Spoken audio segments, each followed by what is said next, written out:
YG Entertainment, in their infinite wisdom and commitment to recycling a 2016 formula, has delivered Baby Monster, not as a groundbreaking new force, but as a cautionary tale of corporate mismanagement and the relentless pursuit of an aesthetically perfect yet profoundly unnatural image. This is a group of girls with staggering talent. Vocally, they are undeniable, but their trajectory has been overshadowed by an alarming narrative dictated by the agency's antiquated and frankly insulting priorities. It's a masterclass in how to take diamonds and polish them so hard they start to fracture. The primary, most morally bankrupt criticism of YG's approach has been the blatant sexualization of minors through aggressive age-appropriate styling. While other companies attempt to introduce their younger idols with a modicum of innocence or fresh concepts, YG threw caution and common sense to the wind. The youngest members, including Chiquita, were immediately placed in adult-themed outfits, micro-shorts, heavy makeup, fishnets, and revealing silhouettes. This isn't edgy, it's exploitation dressed up as hip-hop chic. It's a calculated, desperate move by a company that apparently believes the only path to relevancy is by fitting young girls into clothes designed for women twice their age. The clothes were so skimpy, they seemed less concerned with the girls having a wardrobe malfunction and more concerned with the audience not having an unobstructed view. The Ayan saga is the most tragic reflection of YG's toxic environment. She became the industry's punching bag, a talented teenager who was initially trolled mercilessly for having too much energy or overdancing, supposedly overshadowing her peers. When she inevitably moderated her stage presence, the criticism flipped, accusing her of lacking effort or being checked out. It was a cruel, relentless cycle of negative marketing driven by public speculation, and YG, despite being her management and protector, did nothing. Absolutely nothing to shield their child artist from this online torment. She was a kid, yet she was subjected to a public trial by fire, a situation the company seemed to passively allow, perhaps even encouraging the toxic engagement. Her departure and subsequent triumphant return were framed as a moment of destiny, but the visual evidence spoke of something far darker. She returned startlingly thin, a drastic transformation immediately following her hiatus for health reasons. Then came the horrifying, almost comical, revelation that she had to write a reflection letter for eating ramen. Forget drug scandals or backstage fights. In the YG Dungeon of Perfection, the cardinal sin is carbohydrates. This company is so dedicated to the K-pop starvation aesthetic that they are literally making young women penalize themselves for consuming a basic staple of Korean cuisine. The resulting image is the visual ideal of the industry's sickness, a talented idol seemingly sculpted into a hyper-realistic doll, a testament to relentless, unhealthy pressure. And finally, we arrive at YG Entertainment's long-standing, utterly stupid management style, which serves as a chaotic foundation. Yeah, the company gave us Big Bang and Blackpink, but honestly, their one consistent talent is being terrible at protecting or even treating their artists like actual humans once they actually debut. YG is famous for being utterly incompetent.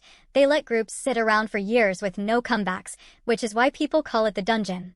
This isn't some deep, mysterious strategy. It's just lazy, pathetic management. The fact they didn't even lift a finger to defend a young idol like Ayan proves they don't care about their artists, only the product. They're brilliant at the spectacle, but when it comes to the actual well-being, the mental and physical health of the young people making them rich, they are totally useless failures. Adding to this unsettling presentation is the continued, almost bizarre, push toward hyper-stylized appearances, such as Asa being rendered into a flawless, unnervingly thin anime girl. The company is literally transforming dynamic human beings into manufactured avatars, sacrificing genuine charisma for a marketable fantasy. The combined effect, inappropriate clothing on minors, extreme weight loss, public shaming over basic sustenance, and negligent management, leaves the audience with one clear conclusion. Baby Monster is a group struggling under the weight of an agency obsessed with control and a dangerously outdated visual mandate. They may be monsters of talent, but their greatest enemy is the management team trying to make them perfectly plastic babies. While we're talking about YG being totally useless and focusing only on their faves, can we just acknowledge how absolutely they are wasting Rora? I'm genuinely fuming about this. She has this incredible, soulful, powerful voice. Seriously, she's a main vocalist contender, and what does YG do? They treat her like background noise. It is absolutely outrageous. In their title track since debut, she's barely there. You blink and you miss her.